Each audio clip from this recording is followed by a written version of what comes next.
Hello, welcome to lecture 4 of module 9. In this lecture, we will be deliberating on the forecasting of funds. We all know that fund is one of the most ill-defined terminology in the literature of finance and accounting. We may say that fund means working capital, we may say that fund means all the resources, we may say that fund means cash and cash equivalents. So, when we are talking about funds and its forecasting, we are there to first specify that on what rationale and concept we are going to go for the forecasting of the same. Invariably, there prevails different methods of forecasting of the funds, and the very purpose of forecasting of funds leads to the task of ensuring sufficient availability of resources in the form of finance in order to meet the day-to-day recurring requirements as well as the long-run requirements of the business, so that the business is in a position to accomplish its vested objectives. Now, when we are talking about the forecasting of funds, it serves a dynamics of orientations when we are taking off the requirement of funds for the purpose of working capital. We all know working capital represents the quantum of capital required to meet this day-to-day requirements of performing the recurring activities of the business. But on the contrary, when you are going to talk about requirement of funds which are going to be invested in the form of infrastructure, in the form of fixed assets, so that leads to a different forecasting of funds. So put it together, here we are going to touch upon and discuss about the funds forecasting in totality, and for that we are in simple orientation going to say that how much would be the requirement of fund, and on the contrary how we are going to utilize it in different ways and means so that we would be able to accomplish our vested objective.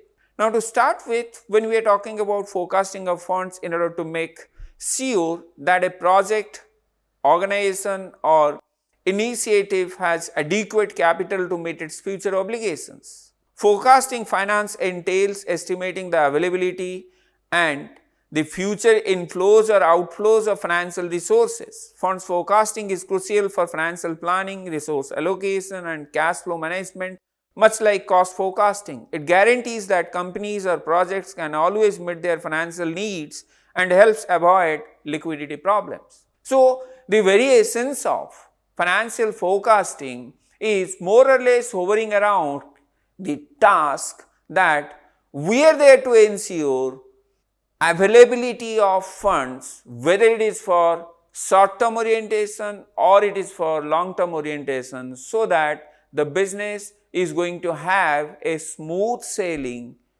in the process of accomplishing the vested objective. So, may it be financial planning, may it be resource allocation, may it be budgeting, may it be anything which is falling under the broader purview of financial aspects of a business. So, funds forecasting contributes towards that in a significant manner whenever we are going to go for a forward-looking approach so far as the activities of the business is concerned. Then moving further, it is always essential within the domain of financial forecasting to discuss and deliberate with regard to different methods made available in the literature of finance and accounting, which is going to facilitate this said task. To start with, the first method is cash flow forecasting. As I said, cash is that inherent orientation which is associated with each and every activity of the business. When we look at the business, whatever may be the activity we are intending to perform in a business, either it ends off in a state of inflow of cash or it ends off in a state of outflow of cash. So, here we are using the method of cash flow forecasting indirectly to dig out how much of cash is going to be required to meet the financial obligations of the business as and when we are talking about the futuristic orientation of business. Cash flow forecasting is the most common method of forecasting funds and focuses on predicting how cash will flow into and out of an organization over a given period, example monthly, quarterly or annually. It provides insights into whether there will be a surplus or deficit of funds and helps plan for financing needs. We all know that when we are talking about execution of different activities, we are in need of financial resources. We are there to ensure that the financial resources will be made available at the disposal of the business in order to perform all sorts of activities which are expected of a business. If we are going to go for an act of foretelling about those financial requirements, obviously we are better off to go for arranging such financial resources so that there is no scope for any element of shortage or deficiency in terms of availability of financial resources. So, cash flow forecasting heavily contributes towards that by digging out the requirement of funds either on a monthly or quarterly or annual basis, and accordingly it facilitates the planning with regard to acquisition of financial resources by tapping different sources well in advance, so that the business will not end up in a state of crunch of financial resources. There are certain steps which are associated with cash flow forecasting. Identify expected cash inflows in terms of sales revenue, in terms of loans, in terms of investment returns and so on and so forth. Then identify expected cash outflows in the form of executing different activities which leads to operating expenses, then repayment of the long term liabilities, then execution of capital expenditure and so on and so forth. Then subtract the outflows from inflows to calculate the net cash flow. So, in totality, when we are talking about cash flow forecasting, we are looking at the business in twofold dimension. All those activities which leads to inflow of cash, we are there to predict, and on the contrary, we are there to predict all those activities which are expected to be performed down the line in a future span of time, which ends up in a state of outflow of cash. We are there to accumulate the total of projected cash outflows, and we are there to accumulate total of projected cash inflows in lieu of different activities which are expected to be performed in the business, and we are to make a face off with inflows and outflows, and we are there to come to the point where we are in a position to say whether the business is going to experience net surplus cash or the business is going to end up with deficit of cash, so that the business can plan on a proactive manner in order to mobilize the financial resources to avoid such deficiency of financial resources at the end of the business. Then moving further, there comes trend analysis. Trend analysis is one of the common method which is used in the world of finance to predict different facets, different variables of business, may it be cost, may it be sales, may it be funds. So, it is one of the most user friendly and popular method of projecting different financial variables, and the so called fund being a financial variable. Again, trend analysis is one of the most popular method of forecasting the fund and its requirements down the line. So, trend analysis for funds focuses on identifying patterns or trends in historical financial data and projecting those trends into the future. It has already been discussed in the previous lectures that trend analysis is based on the fundamental assumption that the past trends will continue to prevail in the future so far as the behavior of the so called targeted financial variable is concerned. And over here, when we are going to talk about funds, we are there to accumulate the past data pertaining to the funds and its utilization, and we are there to carry the same notion that the same requirement and the same movement is going to prevail down the line in the future, and accordingly by using such past trends we are in a position to foresee and predict the prevalence of funds and its requirements down the line in a future span of time. There prevail certain steps like collect the historical data on funds, then there comes identify the trends, then there comes applying this trend to predict the future funding requirements or availability. If we are predicting using the past trends what are going to be requirements of funds, we are in a better off position to end up with a conclusion whether the business is going to have surplus of fund or is going to have deficiency in terms of funds. So, accordingly we are there to check out different plans and policies so as to overcome from any deficiency in the fund orientation by using trend analysis.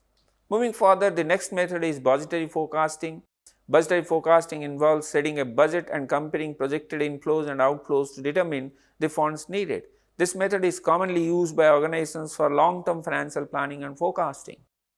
Budgeting is one of the classical fable of forecasting the funds, because when we are resorting to the task of forecasting funds, indirectly we are resorting to the task of budgeting, which is simply a quantitative estimation of the funds required to perform different activities in the business down the line.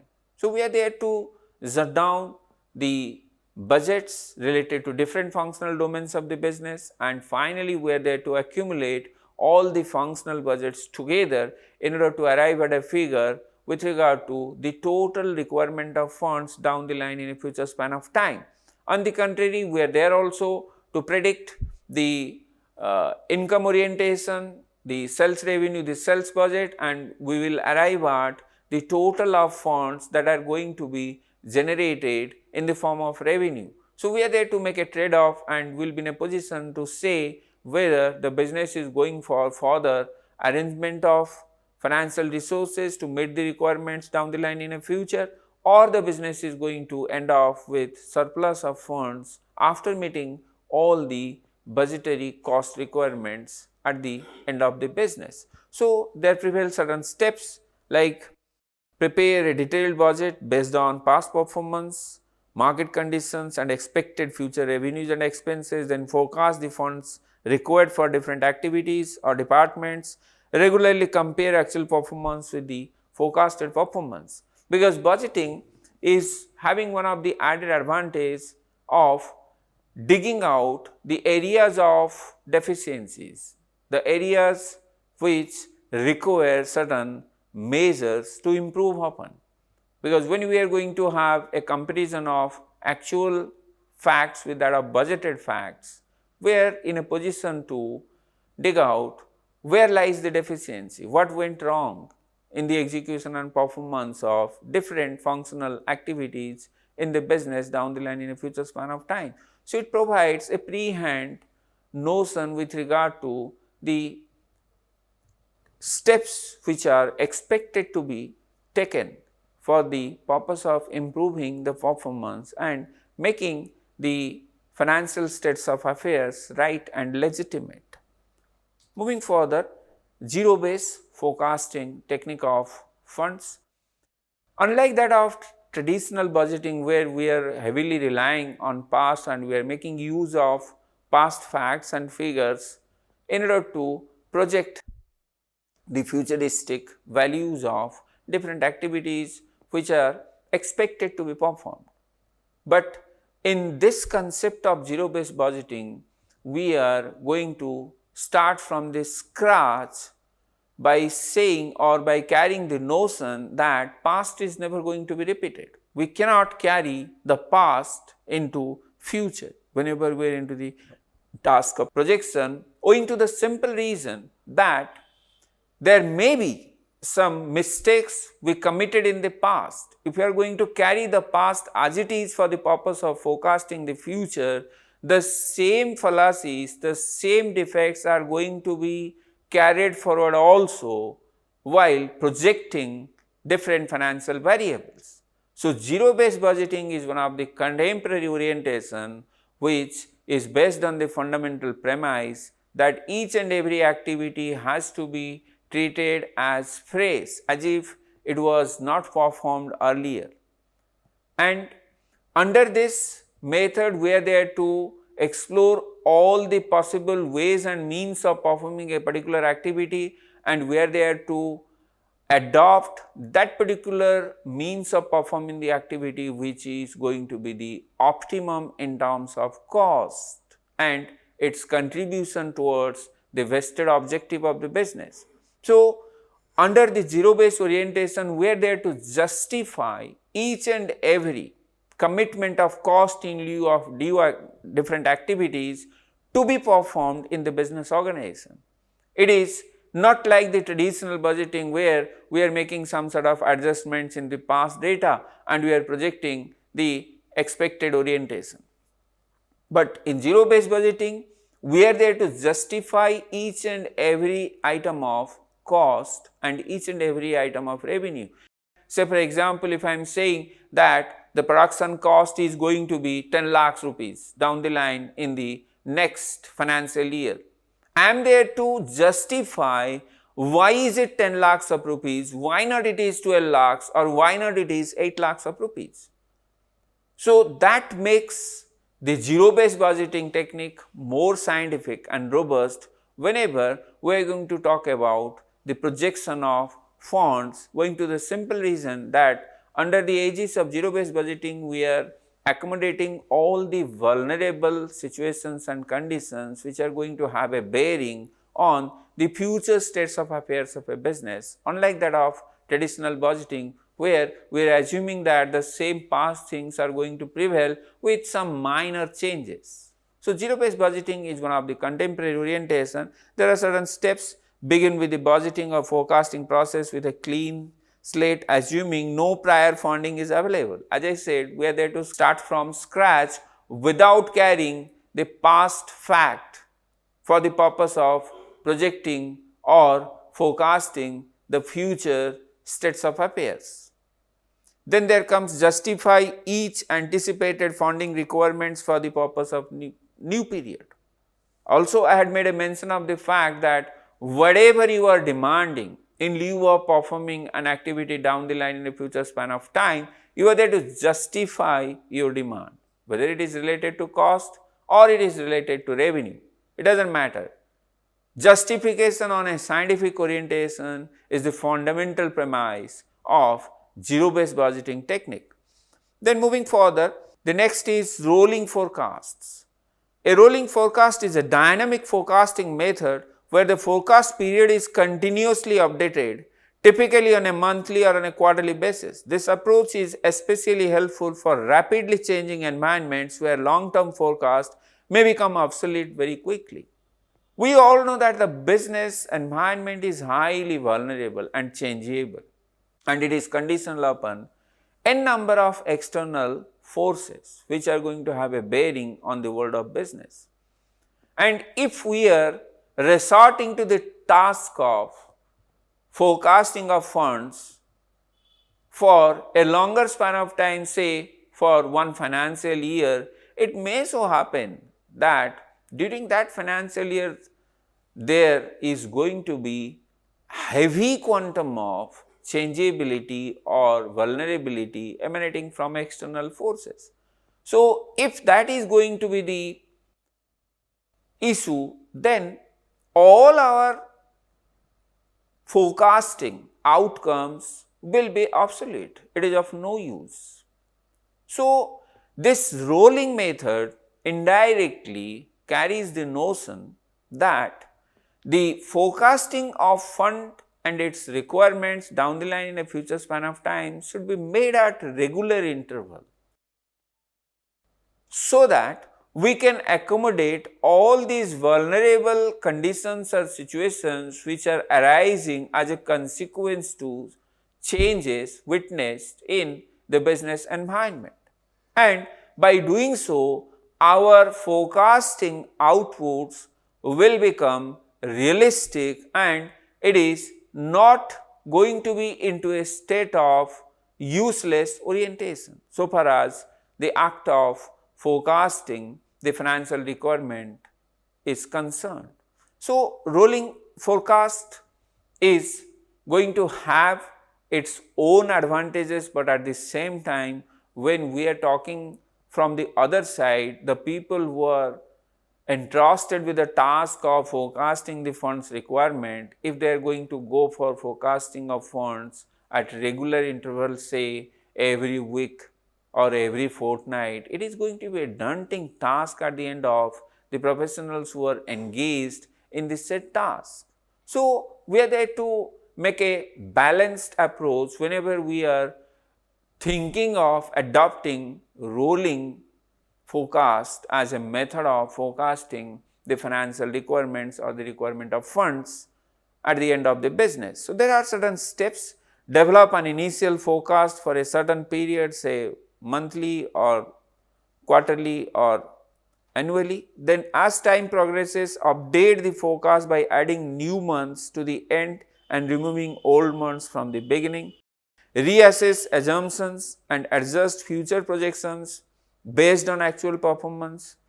Then it requires regular monitoring and adjustment of assumptions. As I said, when you are going to go for rolling forecast, we are there to accommodate all the recent outcomes of the economy or the recent influences of market pervasive forces on the business in general.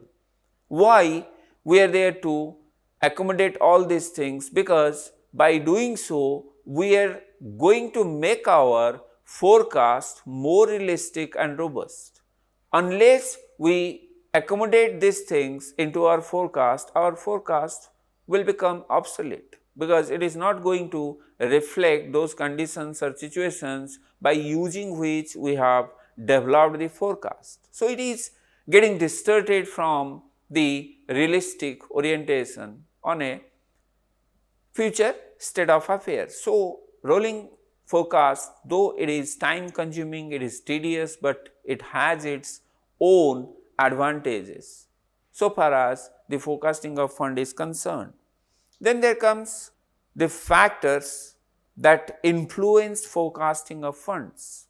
We all know to perform any activity, we require financial resources.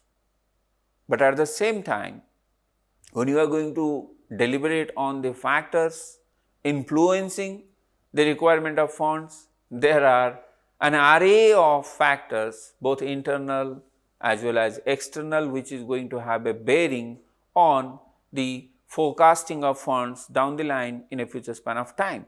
To start with, historical financial data.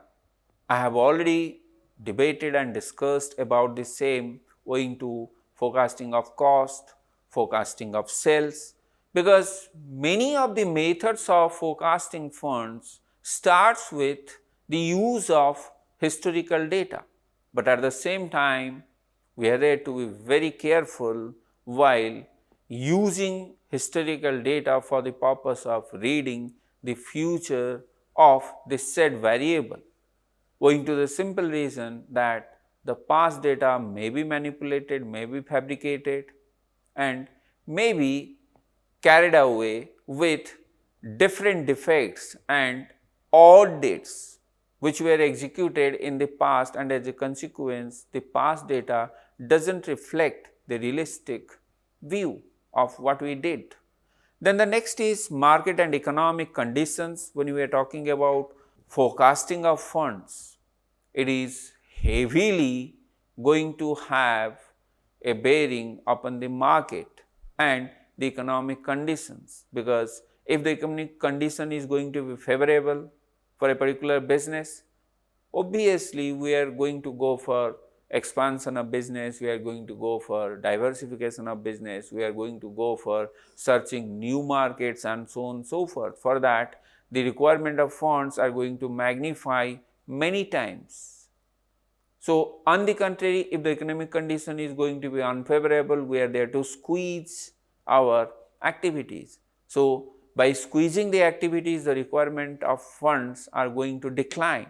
So, it is going to be heavily influenced by the economic conditions and the market pervasive forces whenever we are going to talk about forecasting of funds and its requirements down the line in a future span of time.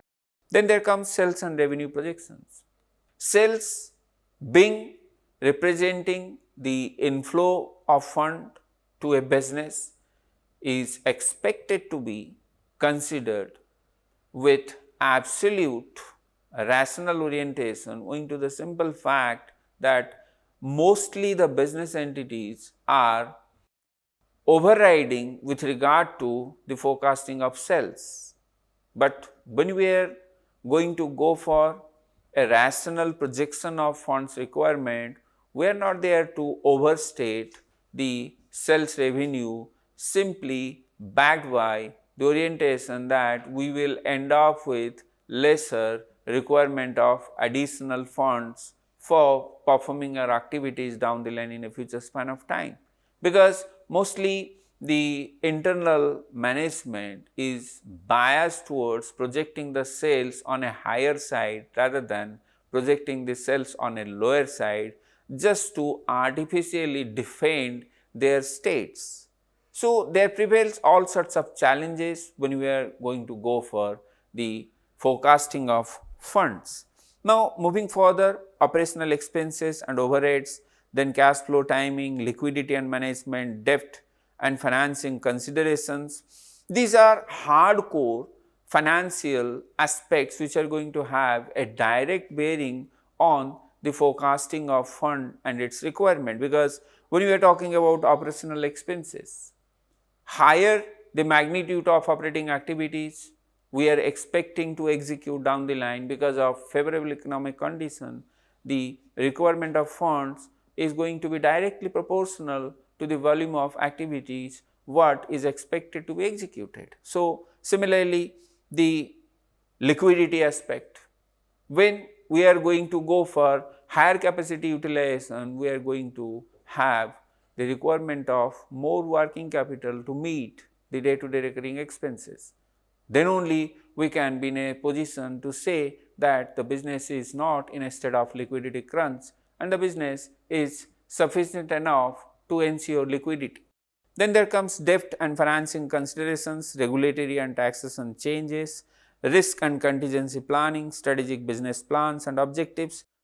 The requirement of funds answers a very typical question with regard to the financial states of affairs of a business. We all know that if a business is going to have deficiency of finance or deficiency of funds, the risk in one way or the other is going to magnify, owing to the simple reason that either we will lag behind in terms of executing our operating plans, or we are going to borrow at a higher cost from the market in order to comply with the financial or fund requirement.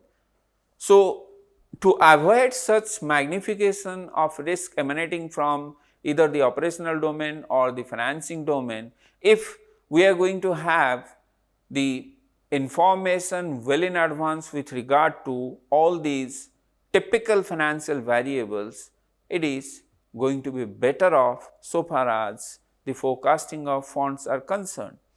Then there comes the last, strategic business plans and objectives.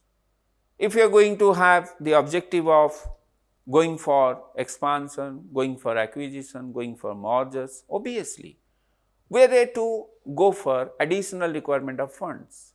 So, put all these things together when you are going to talk about factors influencing forecasting of funds. Here I have made a mention of some factors, but it is rather practically not possible to accommodate all the factors influencing the requirements of funds in a single page. There are numerous forces and factors which are going to have a bearing whenever we are going to talk about the requirement of funds down the line in a future span of time. I hope in this lecture we have touched upon the concept of forecasting of funds, different methods and the factors influencing the forecasting of funds. Now, with this I am winding up this lecture with an expectation that the forecasting of funds and its methods will lead to its application and use so far as the users community is concerned in general. Thank you for your patient hearing.